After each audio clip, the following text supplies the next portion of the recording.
Аса қамқор, ерекше мейірімді Алланың атымен бастаймын. Қымбатты аға бауыр, әпке қарындас, құрметті көрермендер.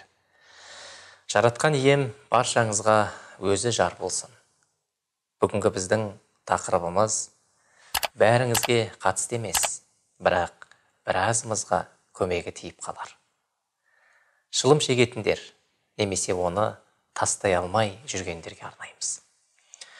Сен намаз, Құран оқисың, тіпті садақа бересің, ораза ұстайсың, Аллаға құлшылық қыласың. Бірақ сенің әр қашан Алланың алдында жасап жүретін бір күнәң бар. Ол не? Ол темекі мен шылым шегуің. Бұның күнә екені күмәнсіз.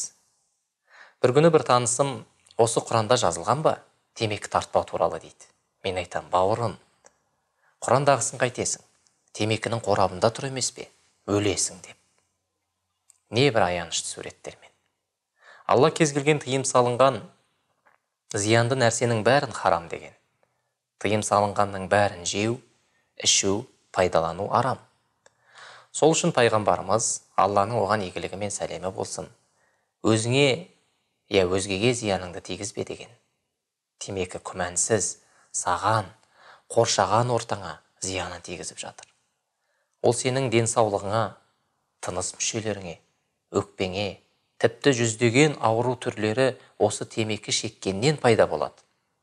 Темекі ол сенің тәнің мен денсаулығыңа ғана зиянын тигізіп қоймайды. Сонымен қатар уақытыңа, материалдық жағдайыңа, айналаңызға зиян келтіреді. Адам бір тал темекіні кем дегенде 7-8 минут шегеді. Арғысын өзіңіз есептеп қараңыз. Бір күнде қанша талын тартып жүрсің? Темекіге көп ақша жұмсайсың. Миллиондаған адамдар осы темекінің кесірінен өкпе, тыныс алу мүшелерінің ауруынан, яғни өкпе рагынан өмірден өтіп жатыр. Темекі тартуыңмен қасыңдағы адамдарға зияныңды тигізіп, жатқаныңды ұмытпа. Құранда өздеріңді өздерің өлтірмеңдер деген. Сен өзіңнің өмір жасыңды қысқартып жатырсың. Тіпті біреулер ораза ұстап жүріп, кештің батқанын, азанның дауысы естуге асығып, ауыз ашатын уақыт бола салысымен дұға жасамай, намаз оқымай, тамақ жемей тұрып, темекісін қолына алып жатады. Бұл не ауру? Өзіңді не деген жаман әдетке үйреткенсің? Жаман исінен мешітке де кіре алмайды. Мен намазымды үйде оқимын деуі мүмкін мұндай адамдар. Бәлкім өзіңе білінбейтін шығар, алайда темекі шегетін адамның аузынан, киімінен шығатын иістің соншалықты жиіркенішті екенін сен білесің ба? Осы жаман әдетіңнен отбасыңа, балаларыңа, өзіңе, өзіңнің денсаулығыңа, барлық қоршаған адамдарға зиян келтіріп жүрсің. Не үшін? Маған ең болмаса бір пайдасын айтшы осы темекінің. Темекі шекпейтін адамдар басқа адамдардан кем емес қой. Керісінше Аллаға шүкір, денсаулықтары жақсы, берекелі, ортасының алды. Бұл жігіттік емес, мықтылықта емес. Бұл әлсіздік. Бүгінгі күнді осы құрғыр темекіні шекпей өткізейікші.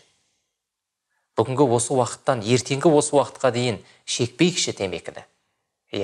Бұл басында қиын болуы мүмкін, бірақ біл, Алла жеңілдігін беріп қояды. Сенің бүгіннен бастап темекіні тастағаныңды қалаймын.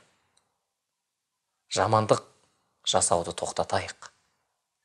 Күндіз арам болған нәрсе кешке адал болмайды.